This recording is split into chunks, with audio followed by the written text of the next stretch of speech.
अस्सलाम वालेकुम। SMTV global के साथ मैं हूं आमना अनफाल। सबसे पहले न्यूज़ हेडलाइंस।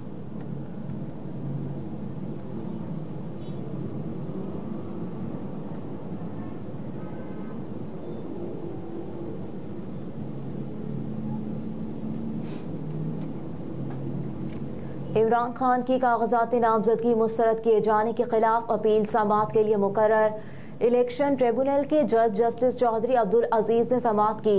इलेक्शन ट्रिब्यूनल ने बानी PTI की अपील समाअत के लिए मंजूर की। अपील 7 जनवरी को समाअत के लिए मुकर्रर की गई है और इस हवाले से रिटर्निंग अफसर समेत फरीकेन को नोटिस भी जारी कर दिए गए। उमर नियाजी, राजा यासिर शरीफ और मलिक जवाद असगर बानी PTI की जानिब से पेश हुए। वाज़ेह रहे कि लाहौर के हल्का NA 122 से भी बानी PTI के कागजाती नामजदगी मुस्तरद हो चुके हैं।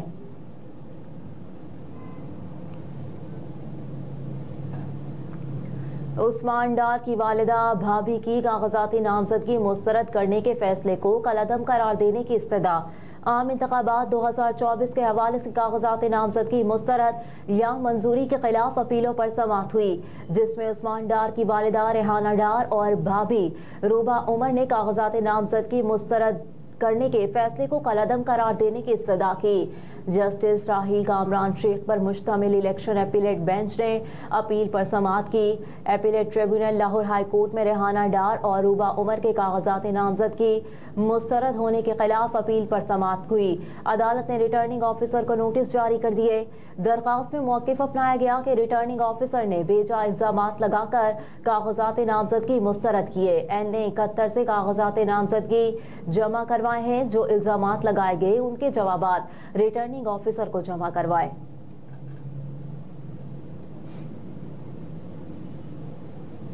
शाह महमूद जैन और मेहरबान कुरैशी की अपीलों पर दफ्तरी एतराज़ात खत्म। मुल्तान अपीलेट ट्रिब्यूनल ने कागजाती नामजदगी मुस्तरद करने के खिलाफ 9 अपीलें 6 जनवरी को समाअत के लिए मुकर्रर कर दी। रजिस्ट्रार जुडिशल ने 7 अपीलों पर एतराज़ लगाकर सीनियर जज के पास भिजवाया था। शाह महमूद कुरैशी की अपीलें NA 150, 151 और PP 218 पर एतराज़ लगाया गया। जैन कुरैशी की NA 151, PP 218 की अपीलों पर एतराज़ लगाया गया था, जबकि मेहरबान कुरैशी की NA 151 और PP 218 की अपीलों पर एतराज़ था। जुडिशल ऑफिस ने रिटर्निंग अफसरान की कागजाती नामजदगी मुस्तरद करने के आर्डर पर दस्तखत न होने का एतराज़ लगाया।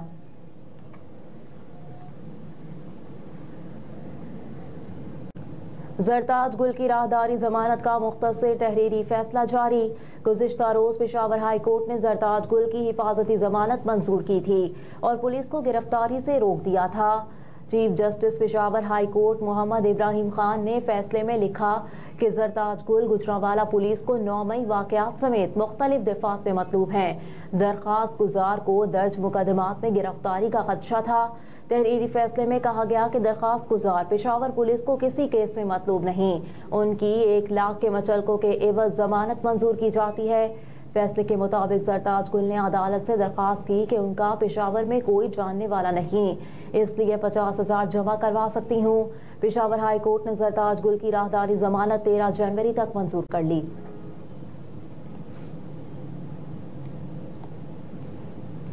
नवाज शरीफ का इंतखाबी मंशूर के हवाले से बड़ा फैसला। कायद मुस्लिम लीग नून नवाज शरीफ को इंतखाबी मंशूर का इब्तदाई मुसव्वदा पेश कर दिया गया।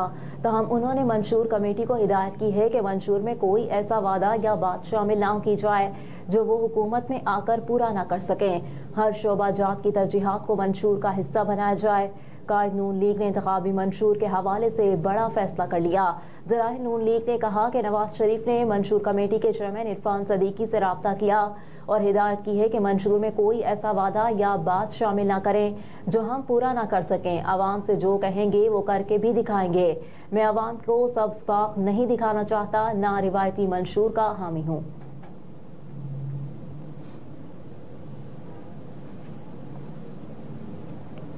कोरोना की नई किस्म बैरून मुल्क से आने वालों के टेस्ट करने का फैसला। National command and operation centre ने बैरून मुल्क से आने वाले 2% मुसाफिरों की कोविड टेस्टिंग का फैसला किया है, जिसका मकसद दुनिया भर में फैले गए कोरोना के नए वेरिएंट JN1 की रोकथाम करना है। हुकाम ने बताया कि एयरपोर्ट्स पर बैरून मुल्क से आने वाले 2% मुसाफिरों की लाजमी कोविड टेस्टिंग होगी।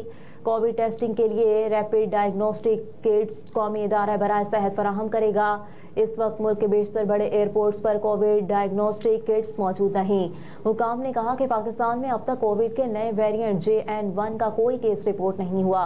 तमाम एडवाइजरी के नतीजे में अस्पतालों की OPDs और वार्ड्स पर दबाव बढ़ सकता है।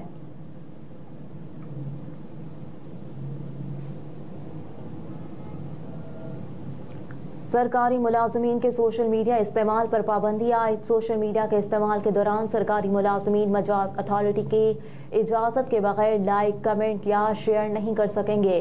सरकारी मुलाजमीन किसी वेबसाइट पर भी अपनी राय नहीं दे सकेंगे।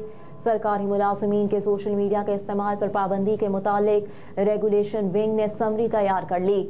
समरी में पंजाब गवर्नमेंट सर्विस रूल्स 1966 में तब्दीली की गई है।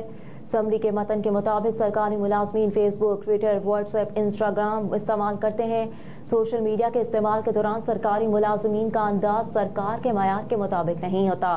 सरकारी मुलाजमीन की सोशल मीडिया के इस्तेमाल से सियासी तौर पर हकायक के बरअक्स इत्तलात सोशल मीडिया पर आ जाती हैं।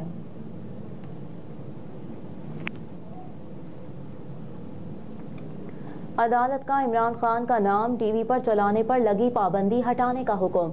नाम भी चलाएं और तहरीक इंसाफ और दीगर जमातों को यकसा एयर टाइम भी दें। इमरान खान की तकारीर पर पाबंदी के खिलाफ दरखास्तों पर समाअत के दौरान फरीकेन ने जवाब जमा करवा दिए, जिसके बाद अदालत ने केस पर फैसला महफूज कर लिया। लाहौर हाई कोर्ट में अदालती हुक्म के बावजूद चेयरमैन PTI की तकारीर पर पाबंदी के खिलाफ दरखास्तों पर समाअत हुई। लाहौर हाई कोर्ट के जस्टिस शम्स महमूद मिर्जा ने सरबराह PTI की दरखास्त पर समाअत की। वफाकी हुकूमत, वजारत इत्तलात और पैमरा समेत दीगर फरीकेन ने जवाब जमा करवा दिए। सरकारी वकील ने अपने जवाब में कहा कि फैजाबाद के फैसले का इत्तलाक बानिया PTI पर भी होना चाहिए। बानिया PTI ने इदारों के खिलाफ नासेबा अल्फाज इस्तेमाल किए।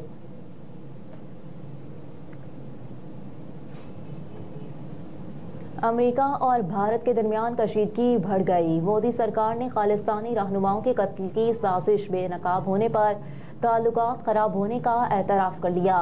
कशीदा हालात के बायस बाइडन ने हिंदुस्तान के यौम जमहूरिया का दावतनामा भी ठुकरा दिया। बाइडन के नई दिल्ली आने से इनकार पर मोदी सरकार ने ग्रुप का इजलास मुलतवी कर दिया। अमरीकी इदारा बराए मजहबी आज़ादी ने भारत को तशवीशनाक मुल्क में शामिल करने का मुतालबा भी कर दिया। रिपोर्ट्स में बताया गया कि दोनों ममालिक के दरमियान टेक्नोलॉजी की मुंतकली और दिफाई मुआहदों पर पेशरफ्त सुस्त पड़ गई है।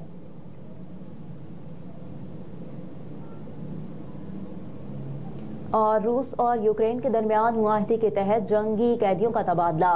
रूस और यूक्रेन के दरमियान साल 2022 से शुरू होने वाली जंग में बड़ी कामयाबी सामने आई, जिसमें दोनों मुल्कों ने सैकड़ों फौजियों समेत आम शहरियों को रिहा कर दिया है।